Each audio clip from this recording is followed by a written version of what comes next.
तिळगुळ घ्या गोड गोड बोला. तर आज आहे भोगी आणि आज आपण बनवणार आहोत भोगी स्पेशल भाजी, ज्यामध्ये आपण हिवाळ्यामध्ये मिळणारे गाजर, वाटाणा, वांगी, कोथिंबीर, पावटा, घेवडा अशा भरपूर भाज्या मिक्स करून घेऊन आपल्याला त्याला तडका द्यायचा. अगदी साधी आणि सोपी भाजी आहे ही. याच्यामध्ये फक्त लसूण आणि मिरचीचा तडका दिलो आहे आपण.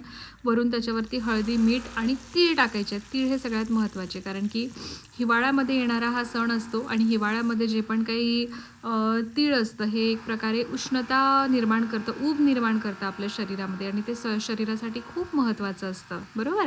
या भाजीसोबत खाल्ली जाते बाजरीची भाकरी तीळ लावून. तीसुद्धा बाजरी हे पण एक उबदार प्रकारचं एक धान्य आहे आपल्या शरीरामध्ये. हा ज्यूस आहे माझा सकाळचा. याच्यामध्ये बीटरूट, गाजर आणि आवळा टाकलेला आहे. अतिशय हेल्दी असतो हा बीट पण. घरामध्ये बाजरीचं पीठ पण नव्हतं ॲक्च्युली, तर ते दळण्यासाठी घेऊन गेले मी आणि त्याच्यानंतर पीठ आल्यानंतर भाकरी करायला सुरुवात केलं. हे बाहेरचा व्ह्यू आहे घराच्या. आणि बाजरीच्या भाकरीसोबत ही भोगीची भाजी जी असते ही खूप छान लागते आणि खूप चांगला सण आहे हा, हिवाळ्याचा दरम्यान येणारा वर्षातला आपला पहिला सण. सो अशा प्रकारे बाजरीची भाकरी बनवा, तीळ लावा, मस्तपैकी भाजी बनवा आणि एन्जॉय करा. तिळगुळ तर आपल्याला घ्यायचंच आहे. सो चलो, बाय बाय.